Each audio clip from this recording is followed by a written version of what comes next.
Welcome to the Thriving Farmer Podcast. I'm your host, Michael Kilpatrick.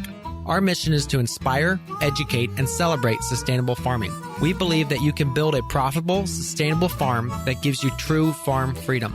Join us as we talk to farmers, innovators, educators, and entrepreneurs to glean their top takeaways in business and life. This episode is sponsored by Rimmel Greenhouse Systems, makers of quality greenhouse structures. Whether you're just getting started or buying your 10th tunnel, Rimmel has a structure to fit your needs. I've purchased and grown in Rimmel houses and would recommend them to everyone. Hey, Thriving Farmers, Michael Kilpatrick here with yet another episode of the Thriving Farmer Podcast. Today, my guest is John Barker, who farms at Forts Ferry Farm. John spearheads the leadership and strategic planning of the agricultural department. During the week, you can find him helping the field team with planting, weeding, and harvests, selling fresh produce at the local farmers market, or coordinating and facilitating educational opportunities for youths in the community through tours, demonstrations, and workshops. John's been working on his family's farm from a young age, and also as a professional chef for much of his adult life, which gives him a unique perspective on how to grow and prepare food. Welcome to the podcast, John. Oh, thanks so much for having me. I appreciate it. So you also, has a Culinary Institute of America degree, or your alumni from there. Right. Yeah, I graduated from they call it the CIA, the Culinary Institute of America, in 2006. That's also where I met my wife, Emma. Okay. She's a co-owner with the farm, as well as my younger brother, James. The three of us have each of our leadership parts of the farm. I head up the agriculture side. Mm-hmm. My wife, Emma, she heads up the food and prepared food side. Mm-hmm. And my brother's in the creative design, marketing part of the business. So very cool. Now, talk us through a little bit of what your farm produces. So we are currently growing about just over 200 varieties of produce and culinary herbs. And this year we're doing about 90 varieties of flowers, cut flowers. Okay. The size of our farms, we grow in about 3 acres total. That includes our 2 greenhouses, our main vegetable plot, and our small orchard that we just started this year. Okay. So talk us through what's in the orchard. Well, we just started some pears, peaches, plums, and cherry trees. About 40 total trees, so it's a small orchard. Here in New York, there's a lot of apple orchards, so we didn't do any apples. We're going to try to do something different. Yeah. We also have some raspberries and blackberries as well. Absolutely. So share with us a little bit about the climate you're in, because you're in New York, but that's a pretty big state. So remind folks about what the growing conditions are like. Yeah. It's New York is, I'm originally from Ohio. Prime growing country there. So coming up to New York, it's, I think, zone 4B. We're just north of Albany, kind of between Albany and Saratoga. Mm-hmm. And so, yeah, we have pretty long winters up here. So usually 6 months out of the year, we've got winter, or at least potential for snow. Snow from, let's say, October to May. Exactly. Yeah, it's not unusual. This year it's been really kind to us, but yeah, we always keep that in the back of our minds. Luckily, we've got 2 pretty large greenhouses that are heated, and so we can grow year round in there. So yeah. Very cool. I mean, that's exactly where we were growing. We were growing, Granville, which is a little bit north of Saratoga, but we were in Saratoga a lot, down to Albany frequently. So what brought you to the farm you're on now? I mean, because you're obviously have a background as a chef. What made you want to farm? Yeah, so as I was saying earlier, I met Emma at culinary school back in 2006. After graduating, I worked in restaurants. Every restaurant I worked in, it seems like on the weekends I would go and volunteer on any local farms. I always just wanted to get my hands on produce and growing things. Let's see, after I moved back to Ohio after graduating. I actually moved to New York City to work for Emma at her restaurant down in the Lower East Side of Manhattan. Okay. Worked there for a few years and volunteered at Stone Barns there in just north of New York City. And also a few years went by after that. We eventually moved out to Hawaii, actually. Okay. And for a couple of years, we lived there and decided to move back to Albany, where she is originally from. Her folks had just purchased a new house and had this acreage right next door to their house that had been farmed for a long, long time. You know, I think the original farmhouse dated back to the 1840s, something in there. So it's been a farm for a long time. The people that we purchased it from, it was kind of a hobby farm. Their main business was gravel. So actually, we've got 23 acres of tillable land that they grew corn on just kind of as a hobby. And then we have about 80 acres of woods that they would harvest gravel out of. That was their main business. So when we got it in 2015, it wasn't professionally managed at all. It was kind of worn out and didn't look great. So the first couple of years, we spent a lot of cover cropping and amendments and things like that. Exactly. So talk a little bit about the marketing you guys are doing too, because I know you do a couple different avenues for that. Yeah, we've a lot of our marketing's gone through Instagram, Facebook, a lot of those free channels. My brother heads all of that up. We also do a lot of ads. We've done like billboards, we've done ads in the local newspaper. Our main goal is to get as many people to the farm as possible. We want to get as many people in that gate because where we're located is actually in the middle of a suburban neighborhood called Latham. Yep. We're actually surrounded by 26 neighbors, like their backyard is the farm. So it's pretty unique. Most farms around here, you have to go at least 20 minutes outside of town to get to a farm. So what we're trying to do here is grow some really high quality produce, and then also cook with a lot of that stuff. So my wife Emma, she heads up the culinary program. We do pizzas, salads, sandwiches, a lot of different baked goods, and value-added products with all of our produce. And so yeah, we're just trying to get as many people in the gate as we possibly can and have a good time and teach them about farming and food and get everybody excited about that kind of stuff again. Yeah. And now I'm on your website and I'm geeking out about your salsa. Is it matcha? Yeah. Okay. Tell me a little bit about like some of these products. Yeah. So having our culinary background gave us a real big advantage into how we could turn a lot of this stuff into, chili powders, salsa, tomato sauces, things like that. And so some of our chili powders is like a single variety chili that we grow on the farm. We're not certified organic, but we don't use any chemical sprays or anything like that. So we grow the chilies, we dry them, we toast them, we grind them, we jar them, we design the label and everything. So the only thing we don't do with our chili powder is make the jars and the lids themselves. So it's a pretty unique and very cool product, and it's nothing like you'll ever find in a grocery store. Who are you using for the labels? Because that's like a transparent label pretty much.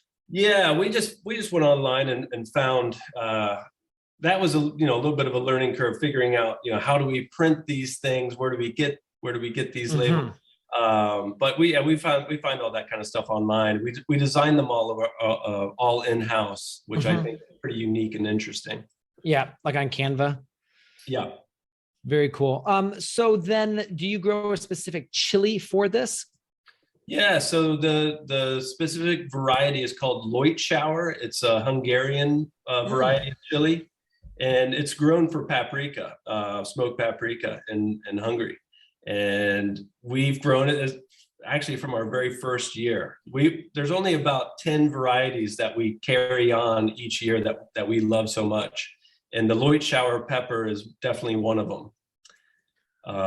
And it makes a delicious paprika. Like a little bit goes a long way. It's all right. Now how do you spell that? Because I'm trying to find that. Yeah, that's going to be a tough one. Let me give it my best shot here. Okay. Leutschauer. Yep. Yeah. Got it. And I don't know if I'm pronouncing it right either. I'm guessing. That's better than I would ever do it. So I see like Rare Seeds carries it, especially produce carries it. All right. I think it's too late to get any production this year, even here in Ohio, but I'm going to put it on my to-do list for next year because we're always looking for good chilies. So we started out we strictly were growing heirloom seeds the first couple of years. Before we didn't have any employees at the time. We didn't have any barn or greenhouses. We didn't have water or any utilities. It was pretty wild. But we loved Baker Creek and all of the heirloom seeds that they carried. Again, Emma and myself, with our culinary backgrounds, we wanted to grow produce that we were excited about cooking with. A lot of the farms around here, a lot of the farm stands are kind of growing all the same stuff at that time. You know, green beans, sweet corn, red tomatoes. Like we wanted to bring some more excitement and flavor to all the farm stands. So yeah. All right. Walk me through the drying of it too. Do you have like a big air dryer or just like the cone dryers or? We actually invested in a cabinet dehumidifier, kind of a dehydrator. Yeah. And we kind of do it in batches. We also have 2 ovens that we found does a really good job if we don't turn the oven on at all, and you just run the convection cycle in it overnight, and it just dehydrates them that way. It's actually a lot faster than dehydrator. So tell me why you think that works better. Is it the speed of the air? Yeah, I think it is probably the speed of the air, and it gets to about between 100 and 110 degrees when you have the pilot light on and you're running the convection. Yeah, so it's kind of ideal. It's low heat, but it's a lot of air moving through it. Yeah, interesting. Because I've actually got 2 that don't work. Old double door stainless steel fridges. Actually, one's a freezer I paid a boatload for and then literally didn't work. So I spent a boatload of money trying to fix it and then it still didn't work.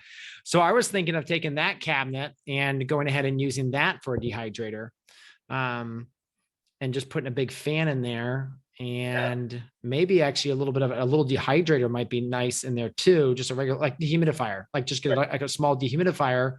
That dehumidifier is going to get out some heat as it's being, Anyway, I've thought of that. I just haven't had a chance to mess with it. Airflow. But I mean, we already had the ovens because we have a small, kitchen here in the barn itself, and so we just use that, and it works out great. All right, so let's. It's got to have that circulation. Yeah, talk me through a little bit about the kitchen too. Is that like a certified 20C kitchen or? Oh, I wish I could tell you right off the top of my head. It is certified. I don't know exactly. We have a hood in there, exhaust hood. I can't remember off the top of my head exactly. All right, but it's got some certification, which I'm assuming for what you're trying to do is going to be that 20C. It probably is. Delineation. Yeah. I'm checking out your overhead here for the farm. Nice. Yeah, you are right in the middle of everything. Yeah, it's a really amazing location. It was about to be probably 100 homes in there. But luckily we were able to scoop it up and keep it farmland. Ooh, that's awesome. That is so awesome. I've been through Latham many times. Oh, awesome. Yeah. Yeah. We would come there because we would sell into the, there's Albany. Yeah. Doesn't Latham have like a co-op? No, it's not Latham. That's above. We used to come down through Latham, and I'm trying to remember. It was we obviously sold to Honest Weight. We sold a lot of food to Honest Weight, but I'm just trying to remember. Was it the Colony Co-op? There was another or like independent grocery store. There are so many Yeah. grocery stores in this area. And there's one kind of more towards Saratoga. Yeah. And We did sell at one point. Not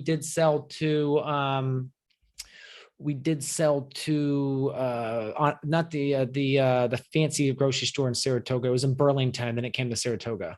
mm, Gosh, I am just forgetting the name on that one. But Schenectady, we sold to the Schenectady Co-op as well. oh yeah.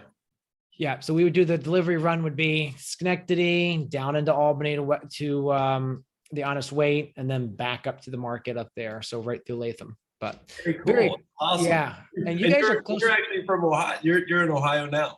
Yeah, we're in Southwest Ohio. So where in Ohio were you born, or were you raised? Yeah, I was raised in Champaign County, so just north of Dayton. Yeah, kind of east of Piqua. Oh my gosh. Yep. I know exactly where I've been in Piqua many times. St. Paris. St. Paris is the name of the town. Yeah, small town of about 2,000 people. Yeah. Yeah. That's crazy. We kind of just switched places almost. That's wild. Yeah. So what's your soil like there? It's really great farm agricultural soil. It's a sandy loam. We get some sandy patches, like up near our orchard actually is some sand, and in our pasture fields we get little patches of sand, but most of it's loamy, really well draining, but also holds water really well. And yeah, it's been really good to us. Now, did you put in the kitchen yourselves from the start? Was it actually a building, or did you build it from the ground up? Yeah, so when we first got here, it was just an open field. There was nothing here. So we put in the perimeter road. We put in a deer fence around the perimeter to get the deer out. We put in the 3 greenhouses, the barn, and yeah, everything else that you probably see on there. The compost station is pretty cool. It's an O2 compost station. Very cool. That really is awesome to use. Yeah, you put in a fair amount of infrastructure here. And then you got your farm shop, which is really cool. Is that like a shipping container, or is that built from the ground up? Yeah, so that's actually a shed that we had purchased from the side of the road off the side of the highway, and we had it delivered. And every year we kind of add to it, and a little bit of it creeps out, but it is still a shed for all intents and purposes. So no foundation or anything. And yeah. Oh, I love this where he says grows by the inch, dies by the foot, delicate planting area, please keep off. Man, I love that sign. It's kind of the downside to inviting a lot of people on the farm. They're literally enjoying their food less than 100 feet from the edge of where we grow everything. So very cool. But we also try to have people not go in the field unless they are guided by an employee. Yeah. We do a lot of U-pick strawberries. So I think we had 3,000 people come to the farm this spring, for over 3,000 people. So but that's a really good sign. They were really respectful, I have to say. We charged for the tickets for them to come out. So it was only $1, but it seemed to just be enough money to weed out the people that really don't care about a farm and were just coming out for free berries to take from the field. So yeah, for sure. Anyway, we give actually weekly farm tours every Saturday at noon. So we really encourage people to get into it and learn about what we grow and how we grow. But sometimes you'll get kids that want to run in there and start pulling stuff out. We have such a small growing space that we're very protective of it. Yes, I can imagine. Walk us through a little bit. Your chef background, it's allowed you to grow some different crops. Like you just talked to me about the paprika pepper. What other ones are your favorites? Geez, yeah. I love growing peppers. They always do really well here. We've grown up to, I think, 20 different varieties one year. Love growing them. Some other ones that I love, obviously the tomatoes are always fun. We grow them only in our greenhouse. We've got a 144 foot by 34 foot greenhouse. We got 8 beds in there, so we get around 700 tomato plants in there. So tomatoes are great. I love growing potatoes as well. It's probably one of my favorite things that we grow. This year we're growing 5 different varieties of potatoes. And yeah, those are probably my favorites. Talk me through your favorite tomatoes. What's been really successful for you? One that we grow every single year is called Castelluto Genovese. And it's beautiful. You can eat it raw. It also makes for really great sauce. And it's kind of got that accordion kind of wrinkles up. Yes. Yep. We did orange accordion this year from I think it's Rare Seeds or Baker Creek, and I'm super excited about that. They're starting to size up right now, so they're not ready yet. But that one, that Costanino, I've definitely done that in the past, and that's such a fun one. I love that one. And then one that actually is a true family heirloom is one that it's called Pat Johnson's dad's tomato. So it's actually one of my family friends. His good friend Pat Johnson, his dad grew this tomato, and so they've been keeping the seed. And 2 years ago, their name's Doug and Maggie Schmidt. They came to visit the farm from Ohio, and they brought us those seeds. And ever since then, we've been growing them. That's awesome. And keeping the seeds. So we're going to keep that heirloom going. Yeah, we have one called Carlisle Gold, which is somebody locally here brought me some plants and was like, hey, I've got this. And so we grew it out, and it was very tasty. It was late. It was a big orange tomato, but it was very tasty. So now we're growing it out, and people are coming and asking for it. So yeah, I love seeds and vegetables with stories to them. I just love it. Yeah. So talk us through, like, you do a year round too, correct? Yeah. Yep. So usually by October, we'll clear out the tomato house and start getting it ready for our winter plantings. We do mostly winter greens. We've tried doing carrots and those types of things in there. We find that greens are definitely our most profitable, and they work the best in there. So like all of the different types of kale, Swiss chards, spinach, amara is really, I don't know if you've ever grown amara. That's like a mustard green. I love that. Yeah, we grow some really big mustard greens too in there. And how do you like to use the mustard greens? Are you cooking those? Are you asking people to eat them raw? The big, I think they're called, I forget the name of the specific variety off the top of my head, but the amara is a smaller mustard green, and it's really good in salads. You can add it to your salad mix to kind of give it a little texture, a little bit of flavor. But it's also really good cooked too. You can cook it just like you would kale or something like that. It is definitely my favorite green that we grow. Kind of got like a garlicky flavor. Oh wow! Yeah, it's delicious. Yeah, and I see you also have a walk-in freezer that you can store a bunch of stuff in as well. Yeah, so it's another tool in our tool chest of like how do we keep these delicious tomatoes or peppers all winter long. So we found that we can do batch freezings of cherry tomatoes, or we'll process our peppers and freeze them, and then we pull them out, cook with them, and they're just like they were 6 months ago. It's really cool thing. So. And then you're also doing like salads to go. Is that something you're doing that goes right to the market, or people pick them up at the farm? So yeah, we're open Thursday, Friday, Saturday from noon to 6 currently. Okay. And so during those hours, we open the farm stand, and we offer salads to go, pizza by the slice, and with our own tomato sauce, which is really cool, and sandwiches, and some different baked goods as well.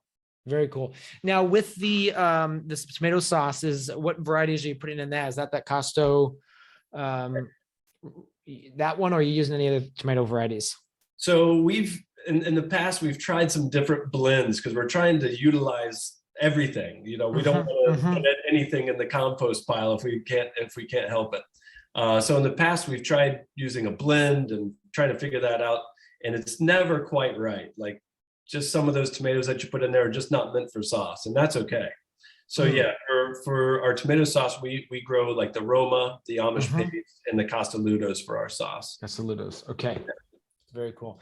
Yeah, one of our projects is a food truck, a pizza food truck. And so it's not going to happen until next year. I've got too many projects on my plate, but it is going to happen. And I'm trying to start thinking about sauce right now. So we did a bunch of Salmazanos, and we had some Amish paste out there. We even tried one from Rare Seeds called cream sausage. It's a white. Oh, yeah, I've seen that. So we got it in the greenhouse. It's gonna ripen here shortly. And speckled Roman, we did some speckled Romans too. So I'm pretty excited about those, seeing what those look like when they come out. But yeah, I'm pretty excited about that. About the Castelludo is the really grade A ones you can sell for slicing. And then the ones that are kind of too gnarly, or maybe they're too small, or people don't want them, perfect for sauce.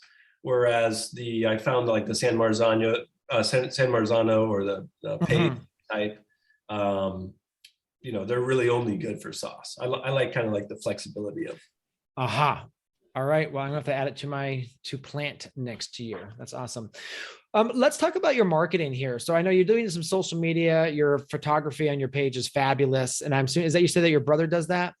Yeah, so he's got an art background. He's a ceramic artist, and so we brought him on the farm back in 2017. Yeah, right after my son was born. We knew we needed some help, and he's a hard worker and really a creative guy. So we brought him on in 2017 as one of our really first employees, and then brought him onto the leadership team just soon after that. And we wanted him to head up all of our graphics and our design and marketing and things like that. So he's been taking that bull by the horns and running with it. So yeah, I'm looking through your page. Just that aesthetic is just you telling right there, and it looks great. Walk us through a little bit about what you sell at the Troy Farmers Market still? Yes. Yep. So do you use that as like to pull people to the farm, or you just realize that's its own profit center for you? Both, really. I mean, okay. The main reason that we joined it is to sell as much produce as we possibly can there, and it's it's an amazing market. I think one of the best in the country.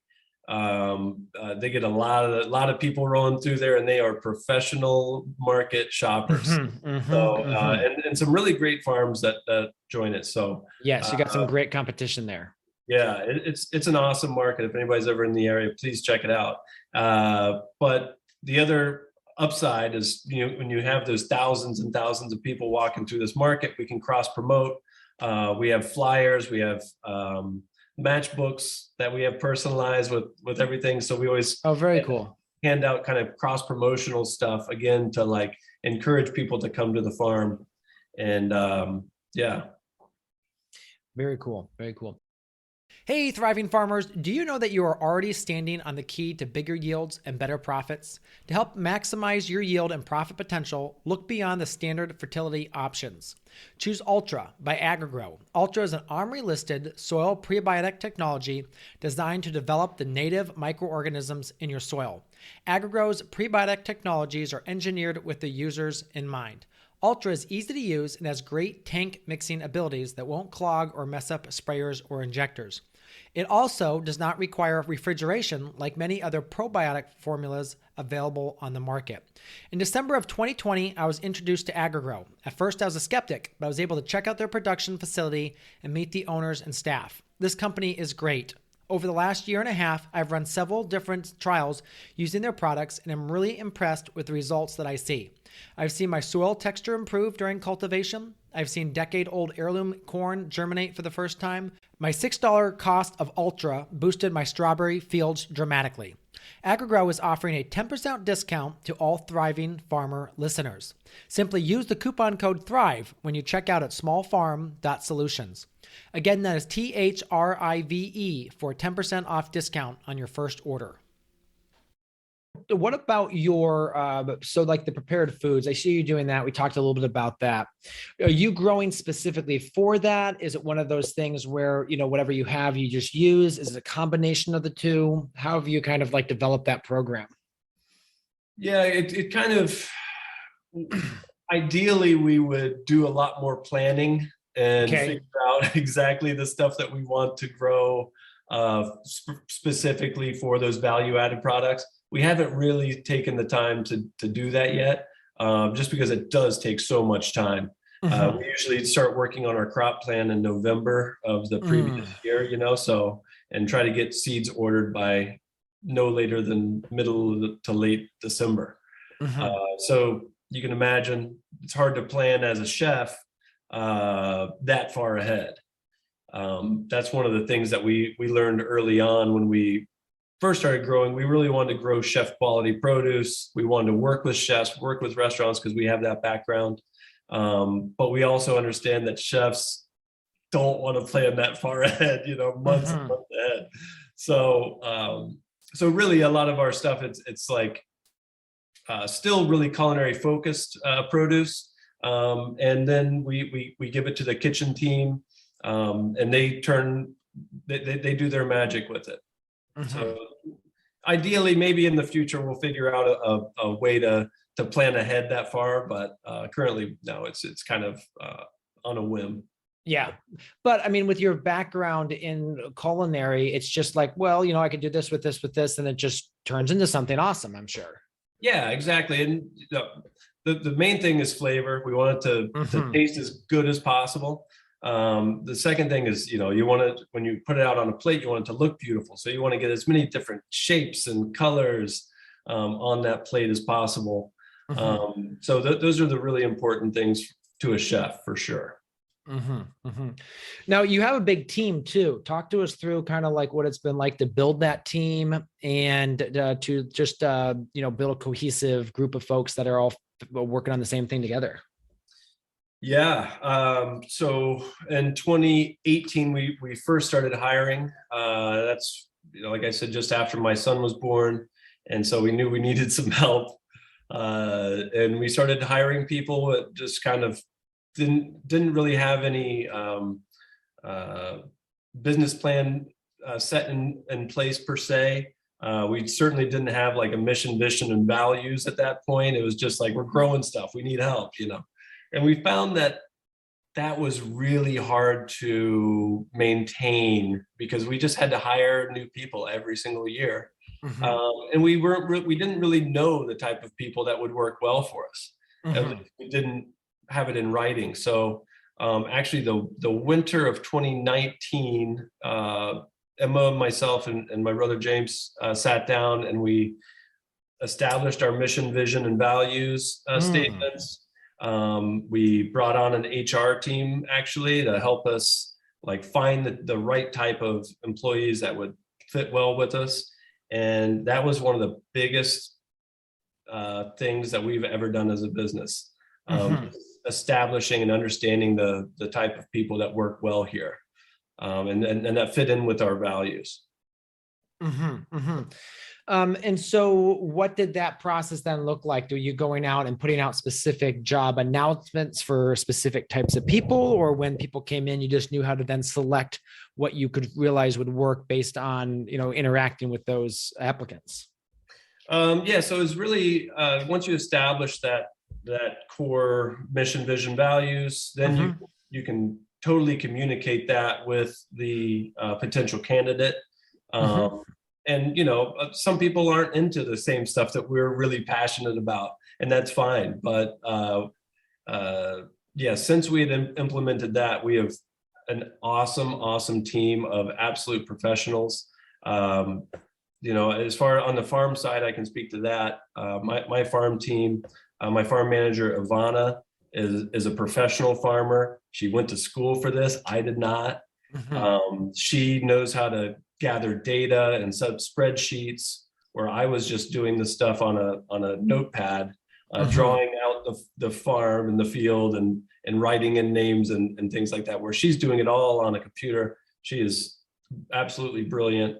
And then Sarah, she's also a field worker. She heads up all of our flower program and also our microgreen production.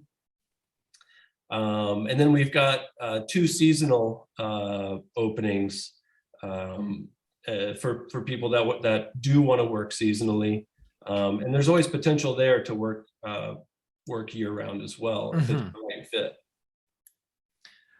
So with that, and then obviously you have the complete kitchen side of that. How many people are in the kitchen?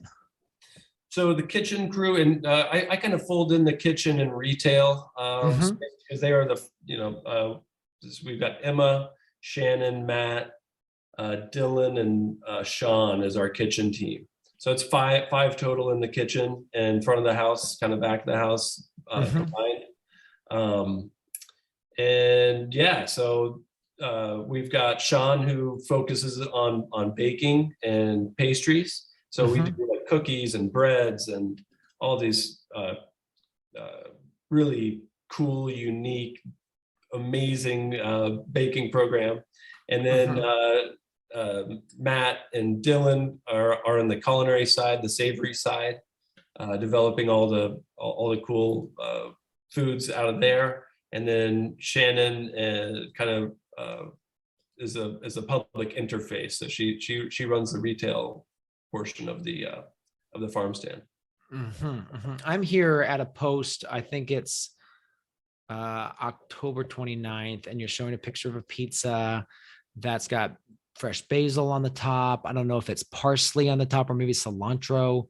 I think some onions, some grilled onions, or oh my gosh, this thing looks amazing. Yeah. This is dangerous. Now I want pizza for dinner. It's pizza, but it's very, a lot of it is produce, focus when we have it.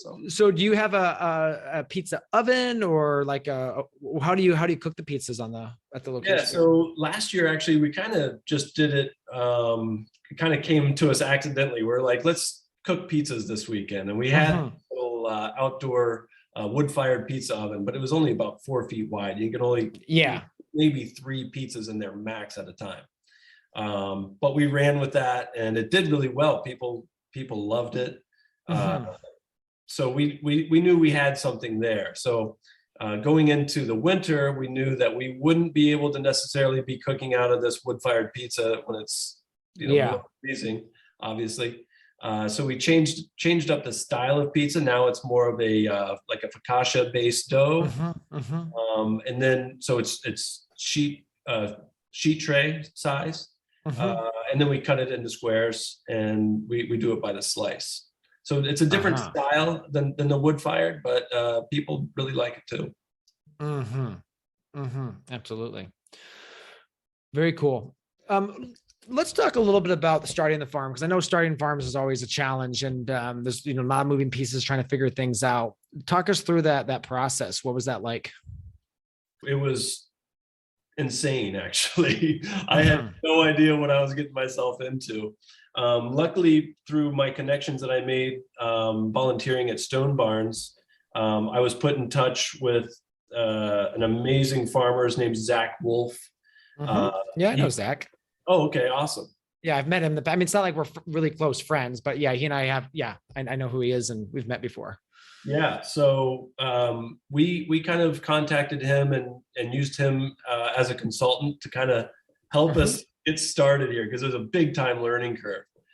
We knew, with my background growing up on a farm, I knew how to operate a tractor and prepare the ground.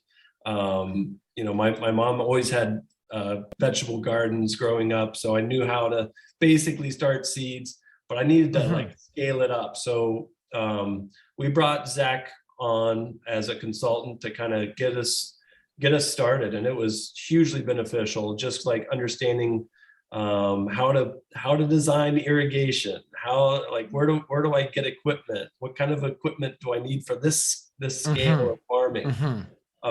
So that was hugely beneficial to help us kind of get started growing stuff. But then beyond that, I had to really understand that I'd never raised a barn before, or worked with, bringing utilities onto the farm, digging wells, or drilling wells. So that whole thing was a huge learning curve. Working with architects and designers and builders and all that was a huge learning curve. And actually, growing vegetables was way easier than all of that stuff. Yes, the vegetables is the easy part. Talk us through putting a new well in. That's always a challenge sometimes. Yeah. Well, we knew we needed water. Okay, so we contacted a local well driller that came out. We told him this is where we're growing produce, and so ideally the well should be really close to this. And he said, okay, no problem. So he starts drilling. Gets 20 feet down, gets bedrock. It comes up, and a lot of it's like that black shale. It's called Hudson black shale, and couldn't find much water. So he kept going, another 100 feet, another 100 feet.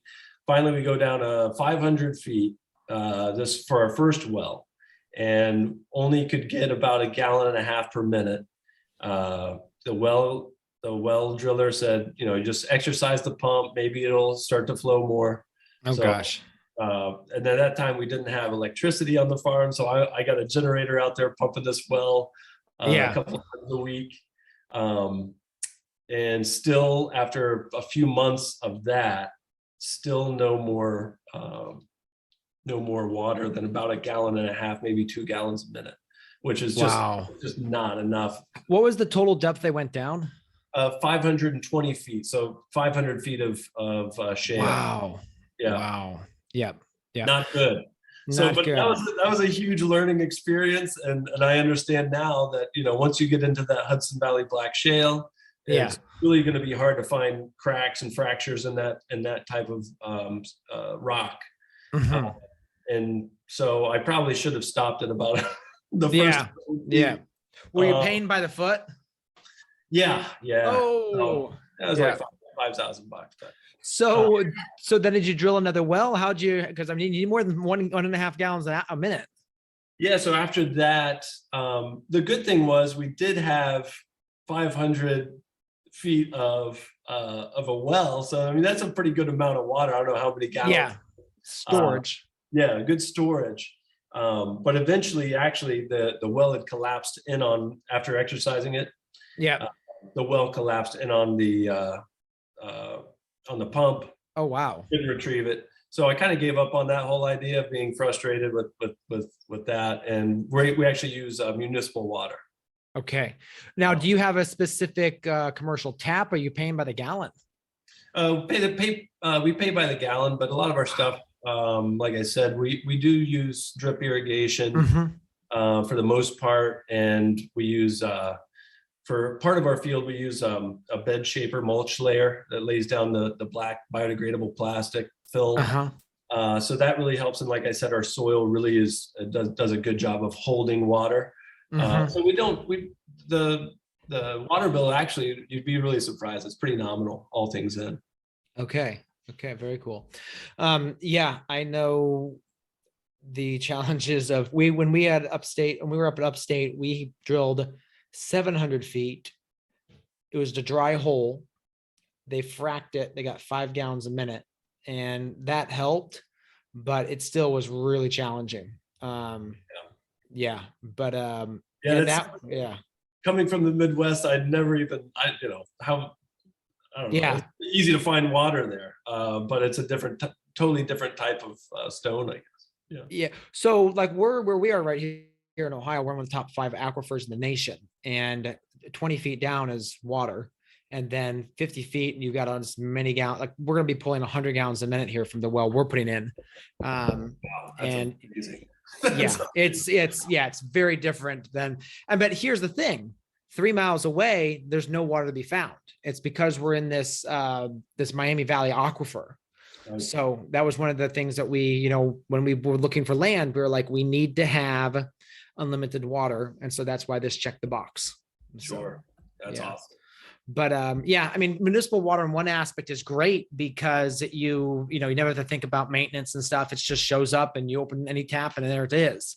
Do you treat or try to get the chlorine out at all? Yeah, we would. That's definitely one thing I'd like to figure out, because actually in the field itself, it's no problem at all. Just you get flush with rain and it's not an issue. But in the greenhouses, we do an annual soil test everywhere we grow, and we've definitely found that the salt levels in our greenhouses have been going up. So we're getting creative on how we can kind of mitigate that. Yeah. One of the things is like every 5 or 7 years when we have to change the plastic, maybe we just take the plastic off the greenhouses and hopefully get a few good rains, hopefully flush it all out. What fertilizers are you using, like manure-based fertilizers? Yeah, all manure-based compost. We do use like gypsum and azomite. But for the most part, just manure-based compost. If you can switch to more like, let's say, an alfalfa meal, or even like the feather meals and stuff are going to have less salts than, let's say, your poultry litters and poultry manures. Awesome. So that might be something. I've never really seen a huge one fertility we love is leaf compost. You cannot put enough leaf compost in. With Latham, I'm sure they have leaves they're getting rid of. Can you convince them to dump some leaves at your farm? Absolutely. Actually, we worked with a lot of the local landscapers around here. Always looking for places to dump. Otherwise, they have to drive all the way down to Albany to dump it. So we do a lot of leaf collection in the fall and age them and compost them ourselves. And wood as well. That's fabulous. Those are the best. Lots and lots of mulch. We are all about the mulch. Yeah. Cool. What else would you like to share with us? Anything else you want to share about the farm, the team, running a farm? Let's see here. I did make some notes. Favorite tools? I guess I could talk a little bit about our equipment. So on our main vegetable plot, we actually divide it in half. One half is all done with a tractor, so cultivating and the bed shaper and everything all pulled by a tractor. And then the other half is all permanent beds. So I think it's really cool to observe and take part in both of those ways of farming and see the pros and cons. We still do a rotation of all the produce between the two ways. But I think it's really, really cool to see the two types of farming kind of right next to each other, literally. So I think that's pretty cool. And tell us about, what are you observing? Well, this is our we're going into our third season for like the reduced till or no till, permanent bed type of farming. And so we're still figuring out the best way to, keep the weeds down, but it's amazing the weed pressure that we get in the tractor beds just by turning the soil every season. Compared to our permanent beds, where we use a lot of, like you said, leaf mulch in rows and in the walking paths, a lot of compost. And so, the weed pressure in the tractor side is like hands down, amazingly more prevalent than in the no-till permanent beds. Now with the no-till, what are you doing? Like just like broad forking and tilthing, or compost, or? Exactly. Yeah. Broad forks. We just got a tilter. This year. So we're giving that a whirl.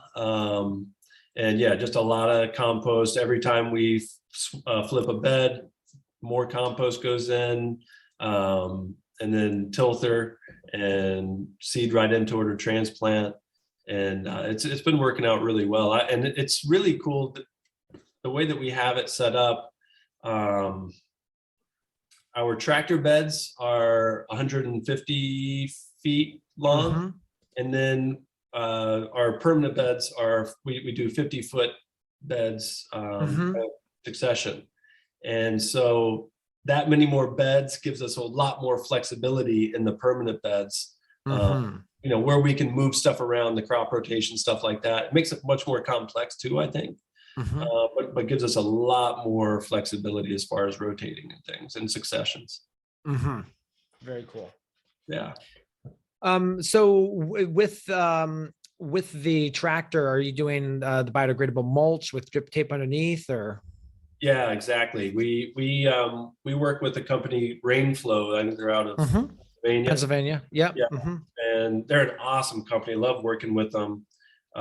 We have their mini layer, 2400 mini layer, that we pull behind a Farmall 65A.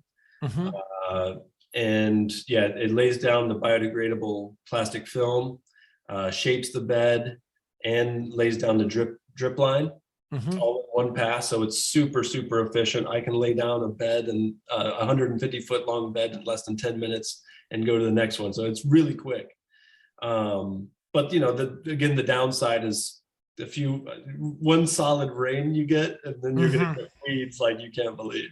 And we've tried some different things. We've tried straw in the walking paths in between each bed. We're trying a weed mat this year. Every year we try to invest in something that we hope makes our lives a little bit easier. So this year we're trying out the weed mat. And cool. So far it looks good so far, but yeah, it's early. Yes, still early. Well, thank you, John, so much for your time, for coming on today. Appreciate you sharing your the farm. It's fabulous what you guys are doing. I love the intersection between the bakery, the prepared food side of things, and the actual farm. And obviously seeing that you're in Latham there, which I'm very familiar with, is very cool. So thank you so much for sharing today. Yeah, thank you for having me. It's a pleasure. This episode is sponsored by Rimmel Greenhouse Systems, makers of quality greenhouse structures. Whether you're just getting started or buying your 10th tunnel, Rimmel has a structure to fit your needs. I've purchased and grown in Rimmel houses and would recommend them to everyone. So there you have it, another episode in the books. So I'd love if you would hop on over to iTunes and leave us a rating and a review. Those mean everything to us. We love to hear what you're thinking. If you have a podcast guest that you can recommend, please pop on over to the Thriving Farmer Podcast website and leave us a review. That's thrivingfarmerpodcast.com.